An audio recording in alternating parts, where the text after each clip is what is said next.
Welcome to Insights, where we have conversations about different topics in today's culture and society.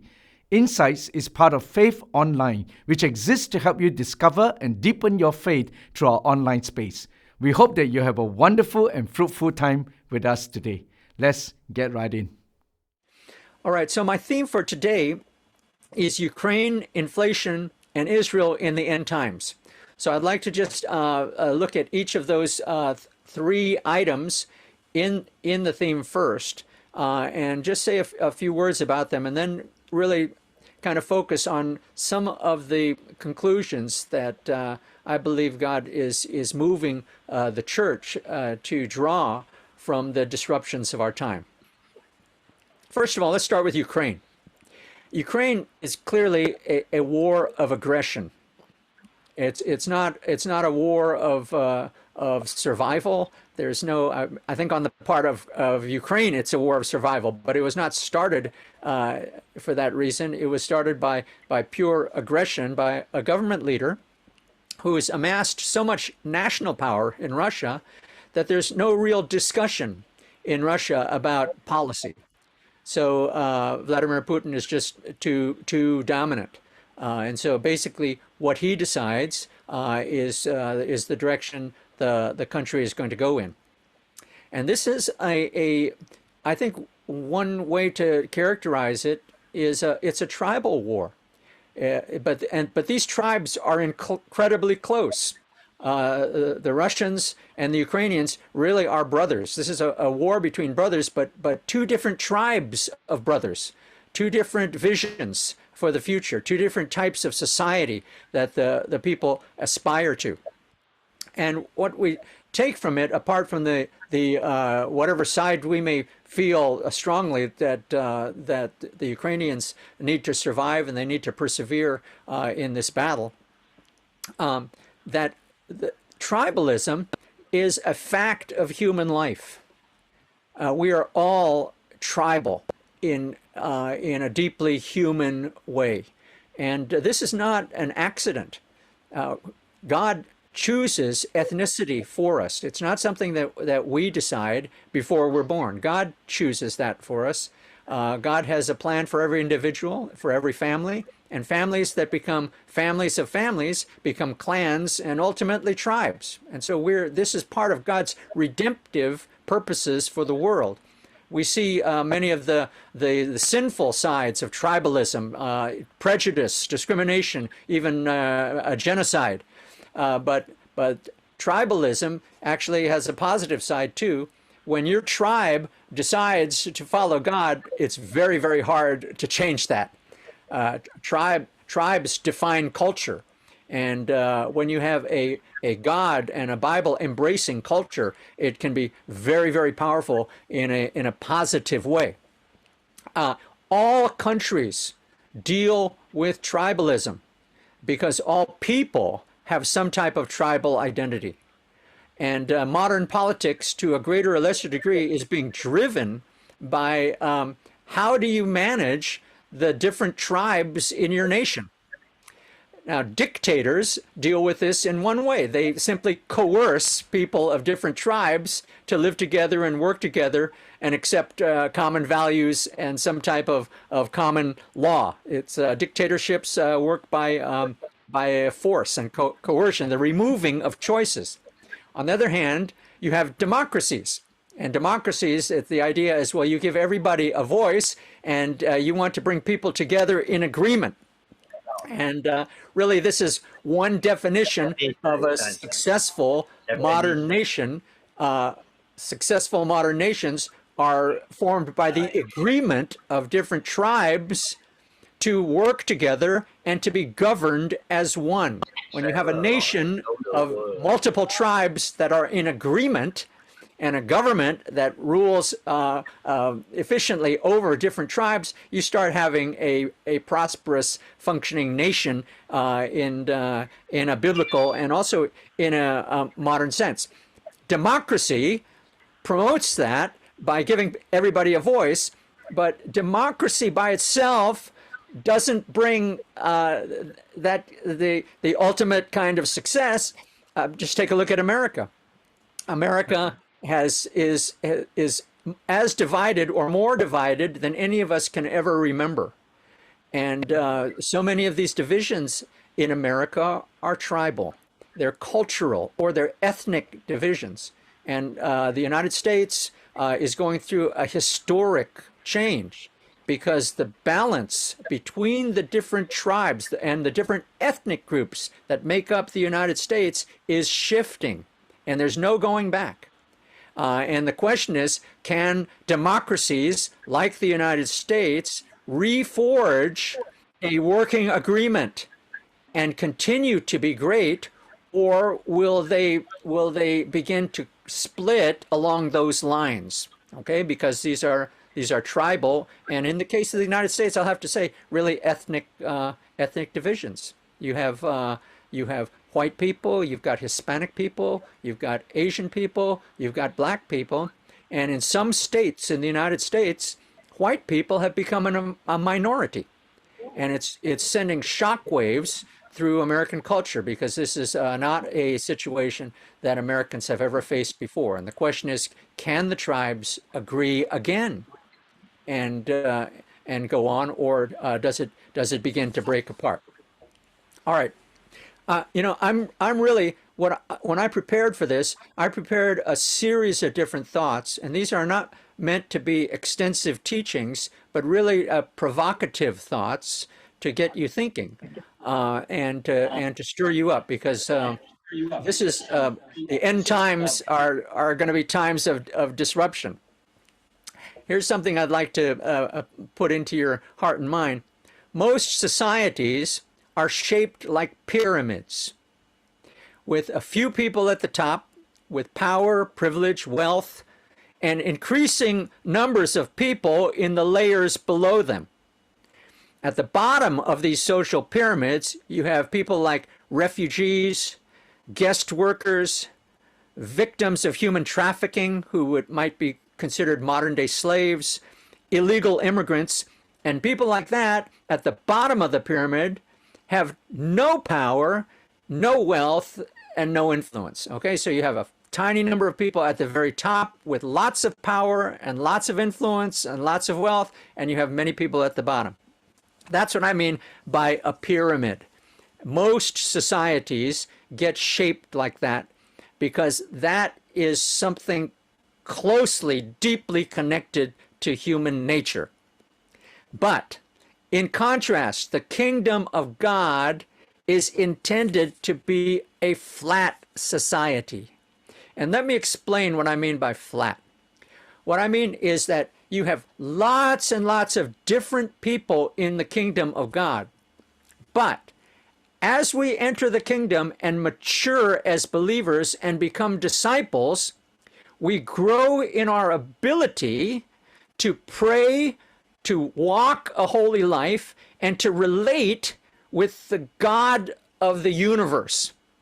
So as we relate to him, and particularly as we learn to pray, which is talking to him and listening and recognizing his voice and then doing what he says, which is in a nutshell, that's the life of a disciple, you begin to realize that every member of God's kingdom is intended to speak daily with the King of Kings and the Lord of Lords.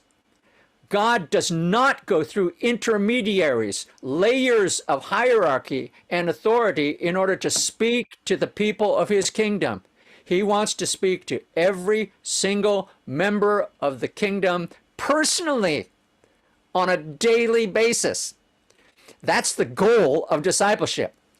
When that becomes more of an actual reality, we are unstoppable as an organization. What organization has so many people from so many nations, tribes, and tongues who know exactly what the highest leader in the universe wants for their lives?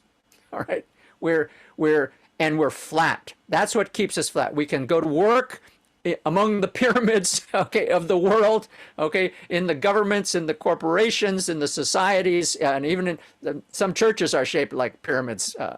But we can go out and deal with the pyramids of the world, but we serve in a flat kingdom if We know how to talk to the King of Kings and hear his voice and do what he says. That's why discipleship was the most important thing that Jesus wanted to impart to the people that follow them. Okay? Pyramids are not the symbol of the kingdom of God. Pyramids are Egyptian. All right? And if you know anything about Passover, every year at Passover, we celebrate freedom from Egypt. Okay? We don't build pyramids and we don't climb pyramids. Okay? Slaves build pyramids. Tourists climb pyramids. Disciples walk away from pyramids to freedom following the Lord. And this, I believe, is the call to a radical type of discipleship. And this war in the Ukraine shows that the dictators of the world, and Vladimir Putin is far from alone, as we well know. And there will be people who want to climb to the very top of their pyramid and use that power to coerce other people to agree, so that that pyramid can be the biggest one in the region or the biggest one in the world. This is I just have to say, it's a fact of sinful human nature. Satan wanted to climb up, remember? I will make myself like the Most High. I will sit in the recesses of heaven, okay? That was his ambition. How did Satan tempt Jesus? He said he took point in the nation. He said, throw yourself down, make yourself a great spectacle. The angels will catch you. You'll be the biggest thing in ministry for all time. And Jesus refused. The next thing the devil did was he took him to a high mountain and showed him all the kingdoms of the world, all the economies, all the power, all the privilege, everything, all of this will be yours, Jesus. Just bow down and worship me. And Jesus said, it is written, we will serve the Lord our God and him only. Okay, so Jesus was tempted to take the tip, to go to the pinnacle, and he refused. And I believe this is really important for us because we live among the pyramids of this world. And there is always temptation to climb up to the top, to get to the top, even at the cost of what it might cost you, your family, or others as you push them down in order to get higher. Okay, but the kingdom of God is flat. All right, let's move on. Inflation. The world economy is at a turning point. This is not some passing issue. The world economically is, you might say, switching gears. And it's a time for the church. It's an opportunity for the church, the people of faith, to step back and look at the economy that we have to deal with every single day of our lives, to look at the economy with a focus that comes from the spirit of truth, and to look at the economy as members of the kingdom of God. Industrialized nations, where we live, okay, where I would say just about everybody in this webinar lives. Industrialized nations, our economies are geared, they're designed for growth. Increase the demand for goods and services. Raise the standard of living, which means raise the consumption so that people buy better things, more expensive things, more money, more production. And the governments work with industry to make this happen by regulating the money supply. All right, so the governments can print the money and the governments can regulate the banks, okay? But they work with industry because they want the economies to grow. That's what it's all about. Keep growing, keep growing the economy. We don't know how not to grow. All right? I mean, we're afraid when the economy doesn't grow, and I'll tell you why. Because we've borrowed money.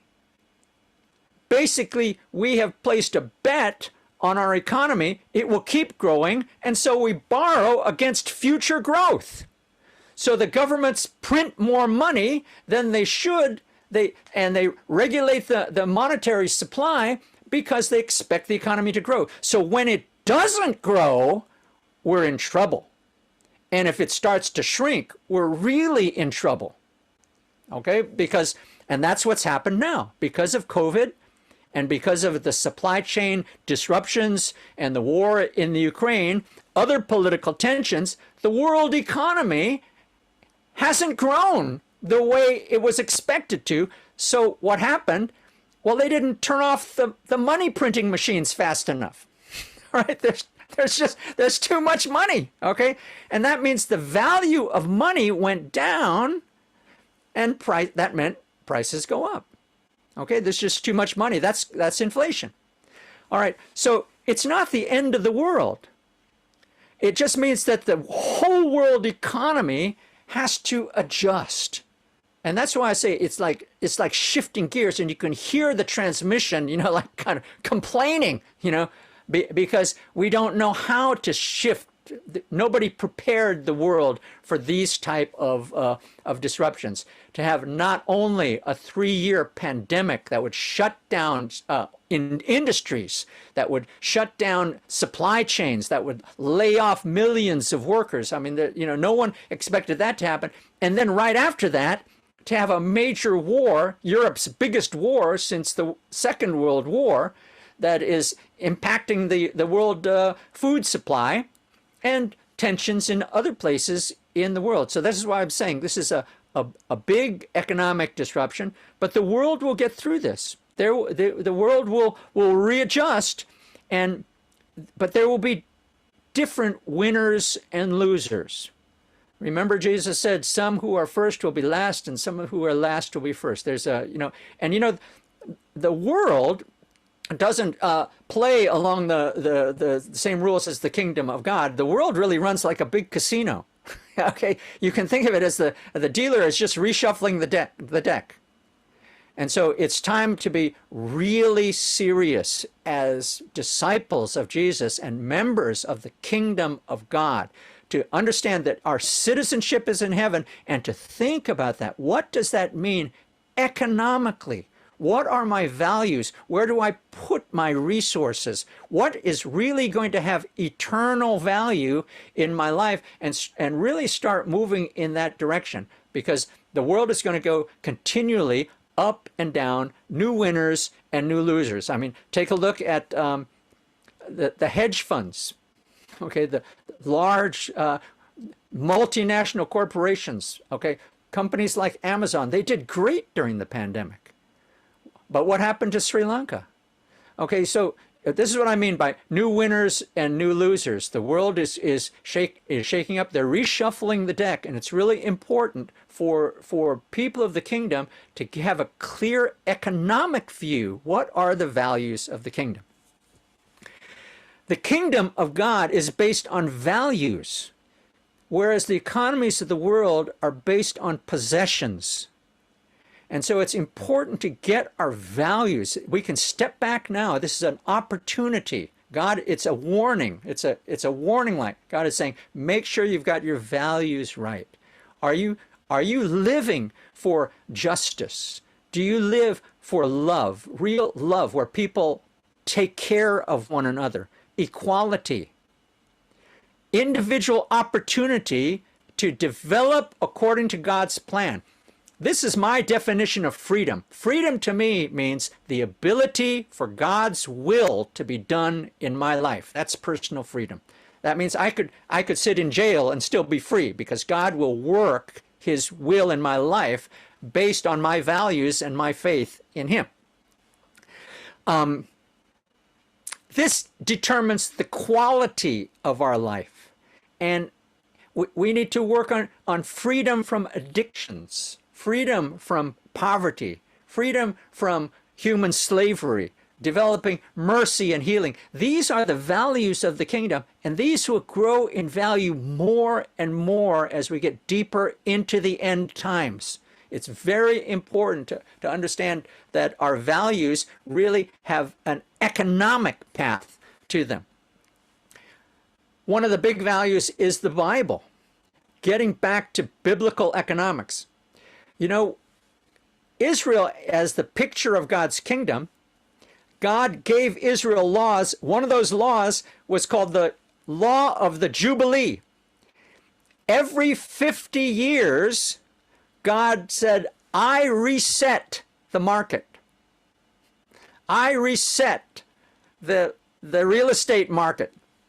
Okay, you know, and it's an amazing, beautiful law. Every generation, God resets the real estate market. All the properties go back to their original owners. That way, every member of God's kingdom had their own land. They had, and even if they were incredibly unsuccessful and they lost it and they had to sell it and became slaves of new owners or employees, whatever word you want to use, 50 years later, God says, I push the reset button and it goes back. And if you were fantastically successful and you were able to amass great wealth, 50 years later, it goes back. The law of the Jubilee gave the poor in God's society a chance to catch up. Every generation, you stop work. You don't work for an entire year. In fact, you didn't work for 2 years because they had the 7-year Jubilee and then the 7 of 7s, the 50-year Jubilee. So every 50 years, nobody worked for 2 years. The whole society gets to catch up. And it was a law designed to keep the society flat. All right, because God knows that human nature, we're going to form a pyramid. All right, and there's going to be successful, powerful people who manage to scramble to the top in any situation, and other people who are less successful who gravitate towards the bottom. And God says, my kingdom is flat. And so he works on that, and Jubilee was one of those laws. So it's part of biblical economics, biblical social development, really to understand and get back to God's word and to be a disciple of God's kingdom. Time will not allow me to go into all of these things. The church is changing. Israel, of course, I don't think I need to say much about Israel. Many of you have heard me already. I've been in Perth several times. Many of you have already been to Israel to talk about the miracle of Israel coming back to life from the dead as a nation after 2,000 years. But this has biblical implications because it's forcing us to come back to the Hebrew roots of our faith. And it's forcing us to read the scriptures in a completely a plain way. So it strips off the church traditions and it strips off the theological distortions that have gathered over the centuries. And now we go back to the Hebraic understanding what the writers meant when they wrote the scriptures. And of course, all the scriptures were written by the people of Israel.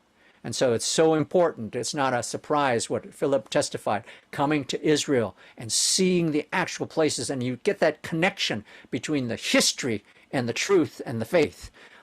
So important. And this is going on as we speak. And it's forcing a change in the church to be more like the eternal and spotless bride that the Lord is returning to wed.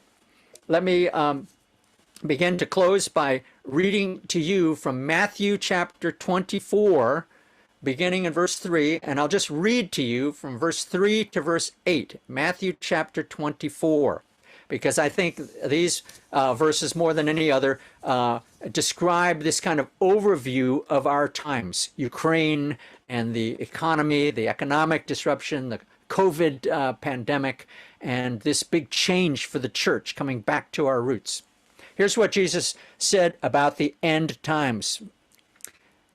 Verse 3, as he was sitting on the Mount of Olives, the disciples came to him saying privately, tell us, when will these things happen? And what will be the sign of your coming and of the end of the age? So they're asking him, tell us, how will we know when we're in the end times? Verse 4, Jesus answered and said to them, see to it that no one misleads you. Many will come in my name, saying, I'm the Christ, and will mislead many. So one of the big issues of the end time will be false teaching and disruption, distortions of the truth. Deception. It's important for all disciples to really know and be familiar with the scriptures. Okay, verse 6. What's the next big sign of the end times? You will be hearing of wars and rumors of wars. See that you are not frightened, for those things must take place, but the end is not yet.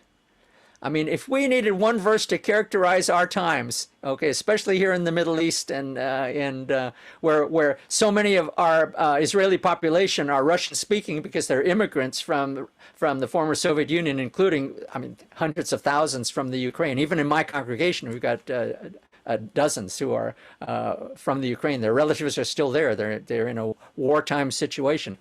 You'll be hearing of wars and rumors of wars. So we have a war going on in the Ukraine, between the Ukraine and Russia going on. There's a rumor of a war with Iran. There's another rumor of a war and sabers rattling over Taiwan. Okay. But Jesus said that's what's going to happen. See to it that you are not frightened. These things must take place. I'm just reading you exactly what he said. Verse 7. For nation will rise against nation, and kingdom against kingdom, and in various places there will be famines and earthquakes. And in Luke's version of this, I'm reading from Matthew, but in Luke 21, he adds the word plagues, all right? Famines, earthquakes, pandemics, all right? Verse 8, but all these things are merely the beginning of birth pangs. Okay, so I would say this accurately characterizes our time. We're moving into the birth pangs of the end times. Birth pangs, as you know, are major disruptions. And this particular disruption, this COVID disruption, one of the positive things about it is that it's a worldwide disruption that has awakened so much of the church to the fact of worldwide disruption. Because when we talk about the return of the Lord, this is the mother of all world. This is the final worldwide disruption. The return of the Lord means it's not just the end of your economy or your business for 3 years. It's the end of every business. It's the end of every nation. It's the end of every economy. Okay, there's one huge disruption coming, and that will be the return of the Lord. But before that, there will be birth pangs. And you mothers know that these birth pangs start with mild disruptions and with long periods of time in between. But as you get closer to the birth, they increase in frequency and intensity. And so Jesus chooses this term, birth pangs, purposefully, because he's saying, okay, be satisfied with the disruptions of your time. Okay, I know a lot of people say, oh, I want to be among the generation when the Lord returns. I'm not so sure if I want to be in that generation, because the disruptions will be, we think it's bad now, it will be very fierce as we go forward. And it's another reason why we need to prepare the next generation of Christians to be stronger disciples than we have been, because they're going to face real difficulties that are not just real. We're facing real difficulties, but they're going to face difficulties that are superior challenges than the ones we're facing. Let me just give you a quick idea, and then we'll close. One is globalization. This is a fact of life. This is not going to end. It's full on. Globalization of politics, the interconnection of the world economy. This isn't going to end until the Antichrist tries to take control of the entire system. But in the meantime, for the church, we need to realize we already are the biggest global movement in the world today. And if every Christian in every nation, tribe, and tongue actually became a disciple and talked to God and heard from God every day, we'd absolutely unstoppable. Think of an army where every single soldier talks directly to the commander-in-chief. All right? He's not waiting for orders for his unit. He talks directly to the commander-in-chief, who sees the whole situation. The entire strategy is clear, and the commander speaks to every soldier. That's the vision of discipleship. And you can imagine a movement like that is absolutely unstoppable. We already are that kind of a movement. And the seeds of faith have already been sown. It's a matter of developing that. We don't need to fear globalization. We're already globalized as the body of Christ. Okay? Genetic engineering. This is going to be a huge challenge for the next generation. Okay, the whole battle over these new vaccines, the messenger RNA vaccines, opened up a huge, an understanding that people outside of the field of genetic engineering didn't know about. But we know just in the last couple of years, one of the Nobel Prize winners were two women who came up with the technology to edit genes. Okay, they call this, there are various names for one of the acronyms is CRISPR. Okay, so they came up with a way, they discovered a way to use, in the laboratory, to use proteins that will cut genetic material at particular places. You can tell the protein where to cut the gene, which means that you have the basics of word processing. Think about word processing. Think about how you grew up with typewriters, right? And how fast word processing came in, and how fast typewriters became museum pieces or vintage trophies, right? Okay, that's what's happened. That's what's going to happen with genetic editing. They have the tools now. There's no stopping it. And the idea of modifying humans for various reasons is going to be the issue that our children are going to have to face. And it calls into question, what is a human? Okay, and how close to that line do you want to get? If you want to cure cancer, okay, if you want to eliminate diabetes, okay, but how close do you come to the line where you stop being truly human because you've been modified so much? All right, and they're going to do it not just with humans, but with animals. It's already being done with so many crops, okay? This is not stoppable. It's not reversible. This is a challenge that's going to have to be met. What is human? Okay, and the other thing that COVID really impacted is the whole attendance-based church growth model. I've been a believer for almost 50 years. Next year will be 50 years. So I've grown up with the evangelical charismatic movement and the church growth movement. And, that got really, as many of you know, got really hammered by COVID because people simply couldn't meet together. And if they didn't meet together, they didn't put money in the offering because the whole model had been built on physical attendance. Okay, that's how the church was funded. That's how we measured success and growth. And that took a real hit. And you know what? It's probably a good thing overall, because the church growth model is not the model of the kingdom. And the Lord is turning the entire church away from numbers to let's raise the quality of our product. What do we produce as an organization, the church? We produce disciples.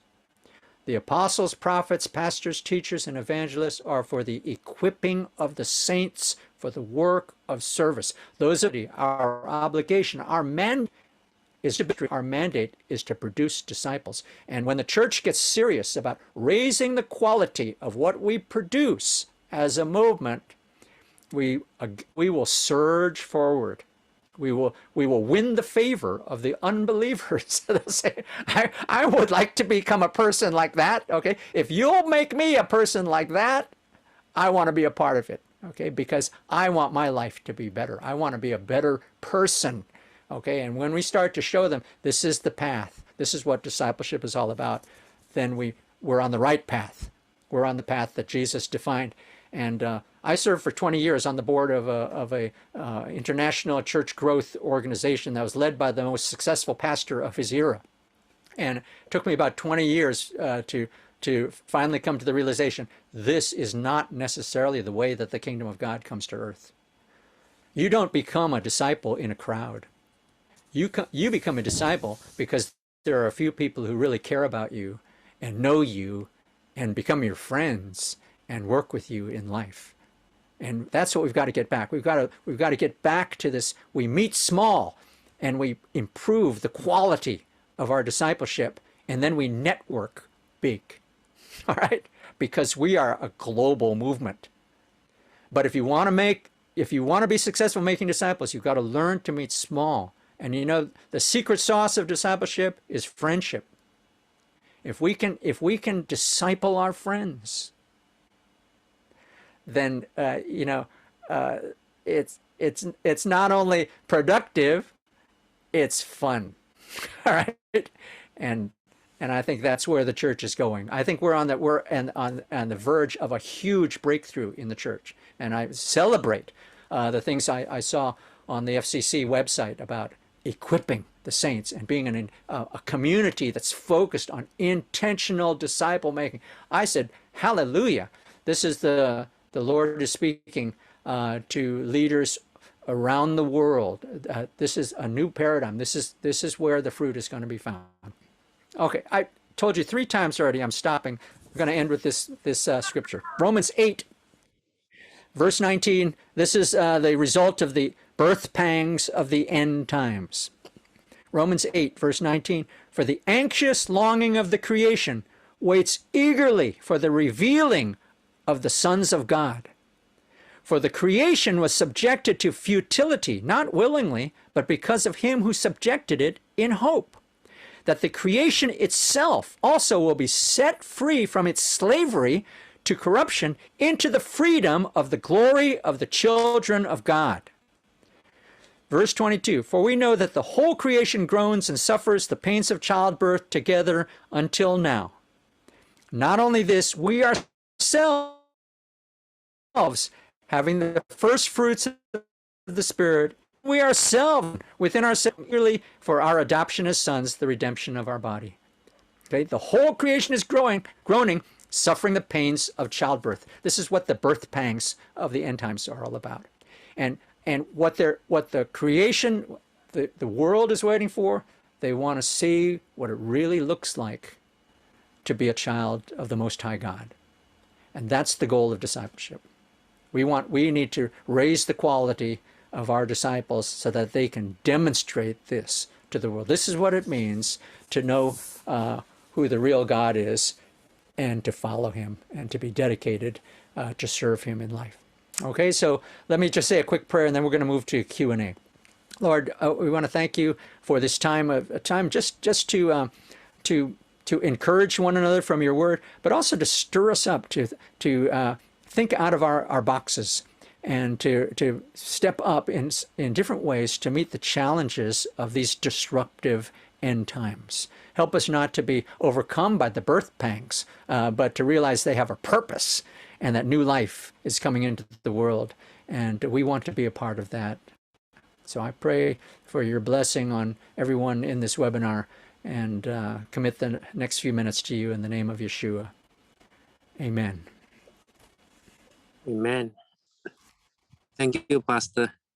Actually, it's so uncanny because the very fact that we're having this conversation is a result of this revolution. The truth of the matter is, with the pandemic and all that. So, Pastor Benny, we were just thinking through how do we turn this setback, into something that can be amazing for our region. I think the whole point is creating the content and reaching out to you, reaching out to,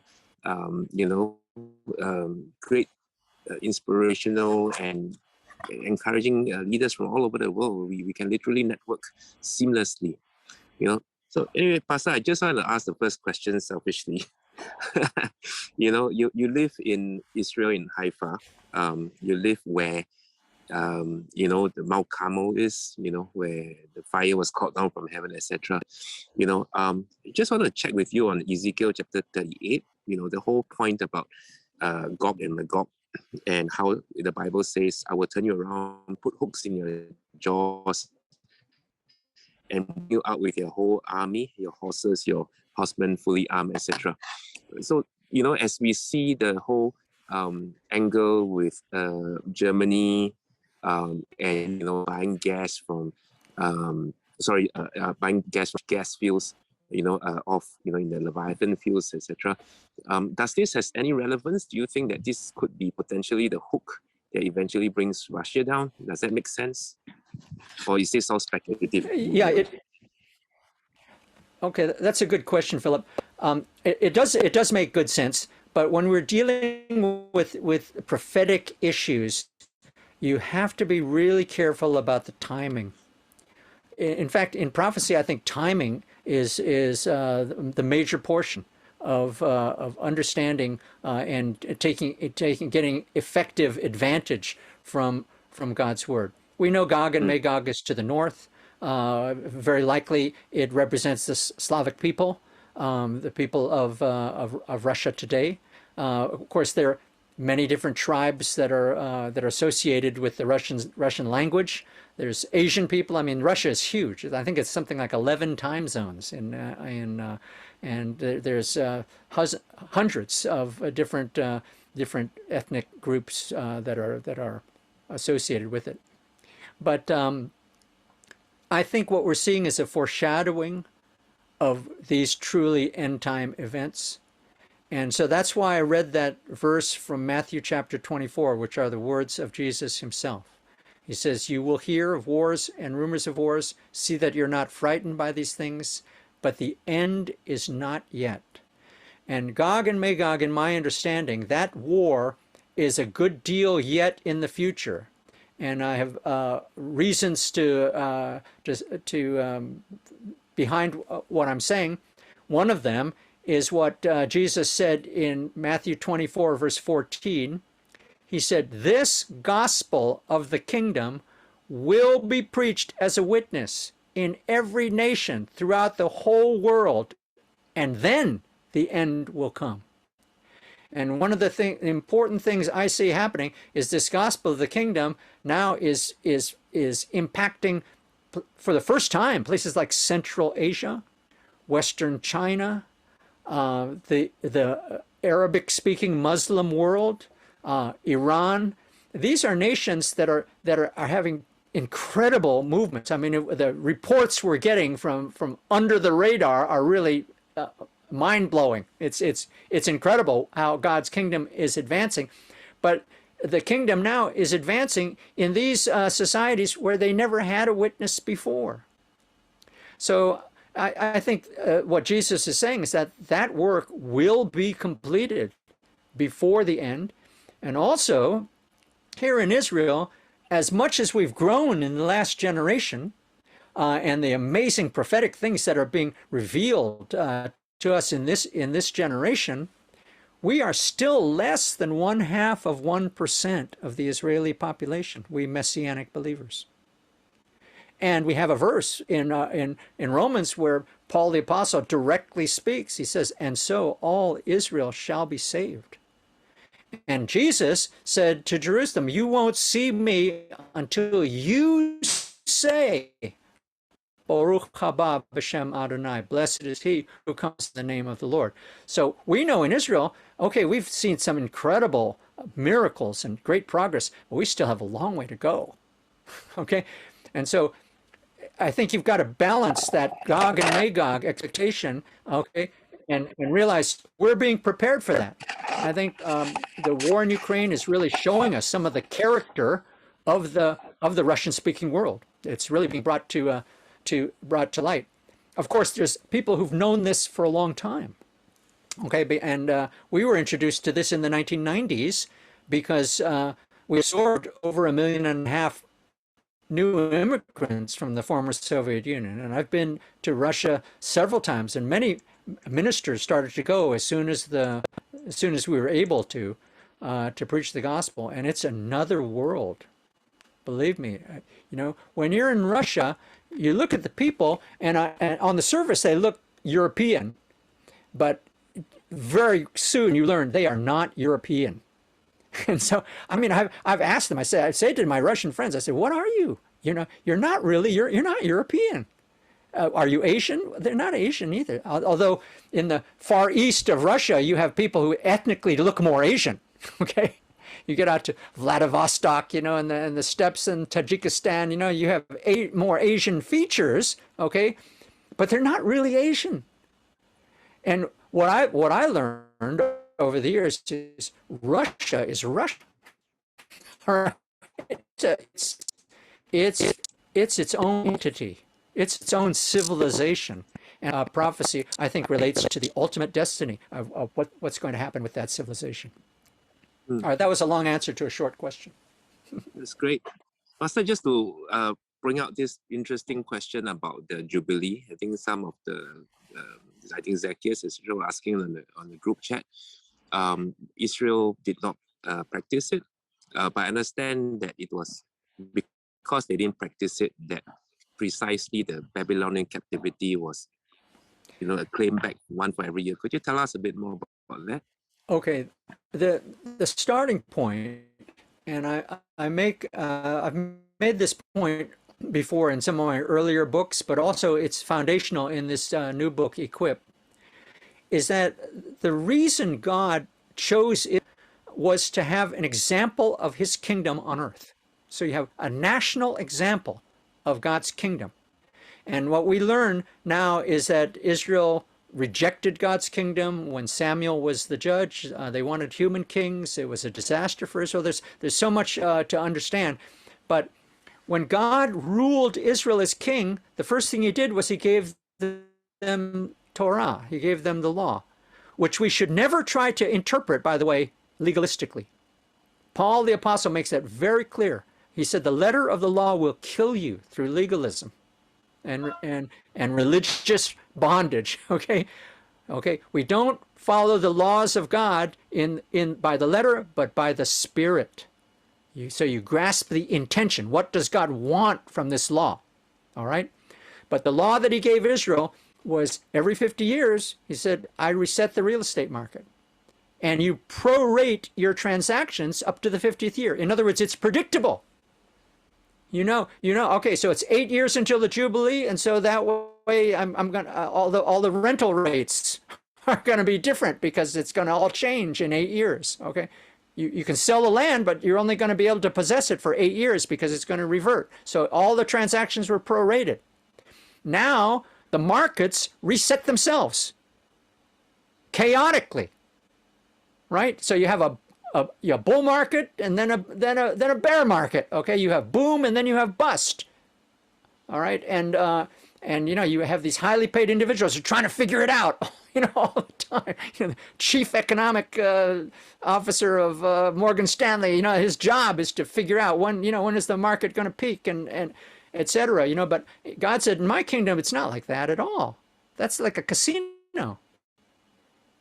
He said, in my kingdom, I tell you, 50 years. Okay, here's where we start. 50 years from now, it all goes back. And you don't work. Okay, everybody catches up. I'll take care of you. Do you trust me? I'll take care of you as a nation. Okay, and so we need to look at that template and extract the truths from it. And also he said, don't work 7 days a week. Don't work 7 years in a row. Okay, so the Jubilee is not just every 50 years. It's the whole Sabbath system. And it was God's divine governance.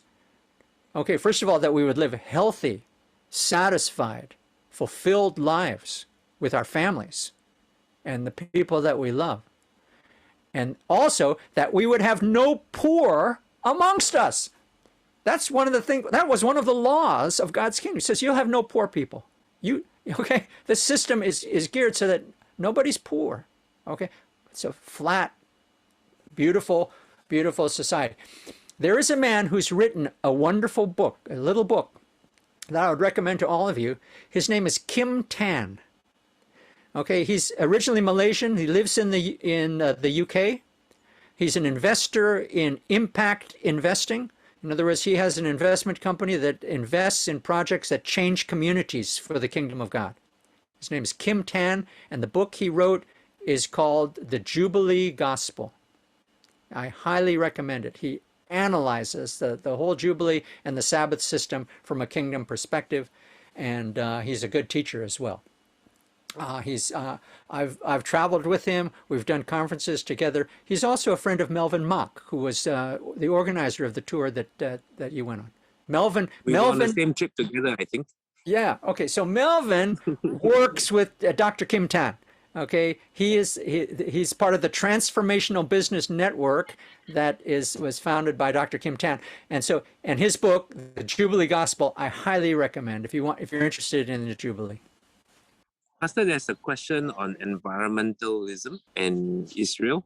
Have you noticed anything untoward in the dry weather and even in recent years? I know that, for instance, when the Jews came back and they started cultivating the land, an amazing miracle took place. Like when we went to see medjool dates, which couldn't grow for centuries, suddenly could spring up from the soil again, right? But has the recent environmental changes affected Israel? Is there anything interesting there that could be perceived? Not in an appreciable way.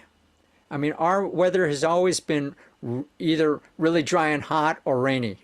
We have nothing in between, So I can't say that I've personally experienced any real changes from the weather. Like this summer was the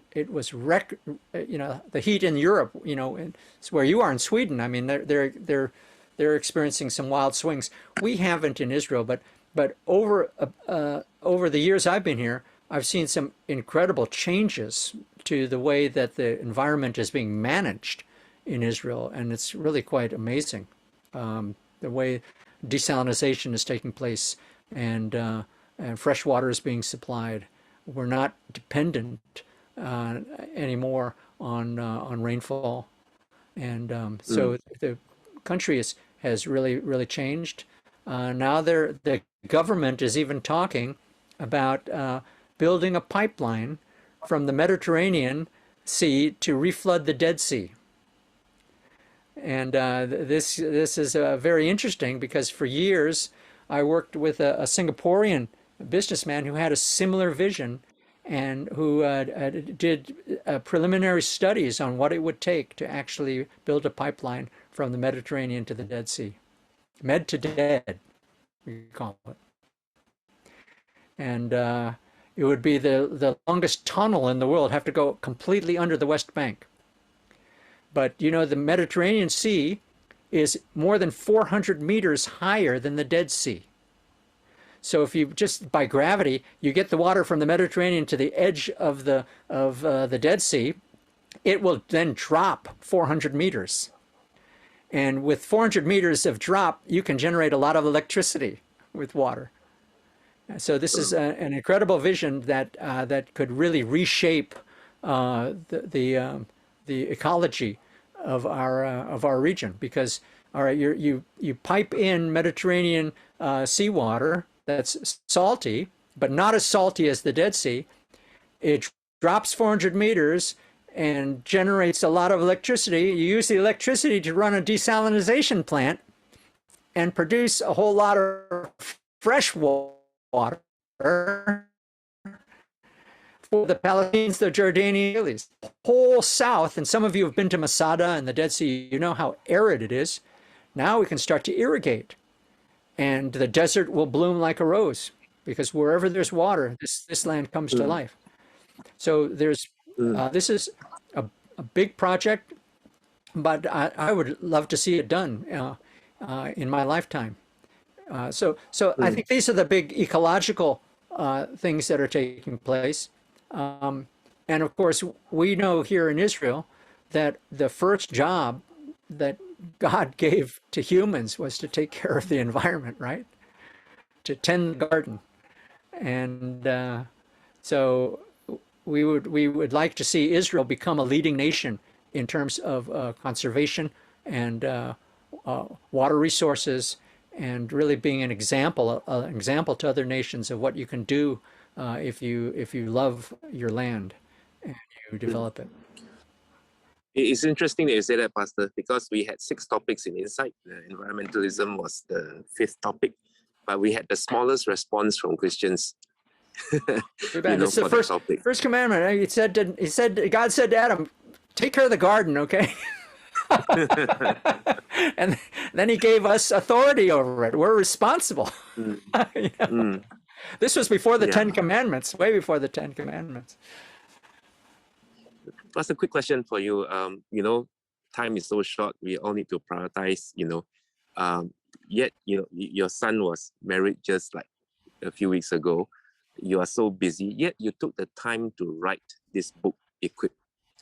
And could you tell us more why you wrote that book? And how do you weave in this whole context of prophecy and the Old and New Testament into a full picture for us? That's why what moved you to write this book and in the way that you did. Thanks, Philip. I'll give the short answer. The long answer, hopefully, I'll give in November when I come to Perth. But basically, I'm a follower of the Word.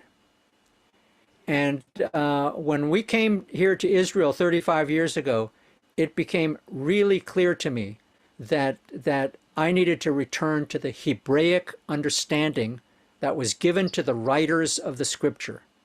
That we in the Christian world, we had interpreted what they wrote in this way and that way and this way and that way. And a lot of it was good, some of it wasn't so good, and a little bit of it was really bad. And but now it was time to come back to what did they understand? They meaning the Jewish writers, and they were all Jews. Everyone who wrote the Bible except maybe Luke. But if he was Jewish, then 100% of the writers were Jews. So I immediately discovered that the kingdom of God was Israel. That's God wanted a national example. What does it mean for a people to obey him on earth? And that led me from Israel to the kingdom. Then I realized that I thought that my kingdom was my church because I was a pastor. And that's why I believed in church growth. And that's why I sat at the feet of the leaders who had mega churches. And I realized that's not what the Bible describes. So it made me get really serious about, so then how does the kingdom come? I used to think the kingdom would come when we pushed everybody into the doors on Sunday. It took me, I'm embarrassed to tell you how long it took to realize that will never happen. So how does the kingdom come to earth? And I came to the conclusion, and it's so obvious once you see it because it's exactly what Jesus did. The kingdom comes through disciples. And that's why more than 90% of the people who call themselves Christians today who are born again, more than 90% of them will never work professionally in the church. That's why he gives us different jobs, different professions, different skills, different talents, different callings, and he wants us to go out into business, into education, to build families, to build communities, to build companies, to even into politics and entertainment. He wants us to go out as disciples. As disciples. And I realized, and the reason I wrote the book was because I realized so many of our Bible schools are only focused on producing ministers.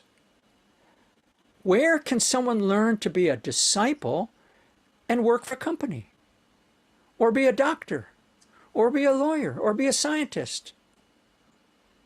Or be a student? Or raise a family? Where do we teach people? Where do we equip them to be disciples where they are? We trust that this insight session has helped you to see these topics the way that God sees them in the light of His grand plan and purposes. You can watch our previous Insights webinar by clicking on our Insights YouTube link in the caption below. Feel free to share in the comments what you've learned or any prayer requests you might have. We would love to connect with you and support you in this journey of knowing God.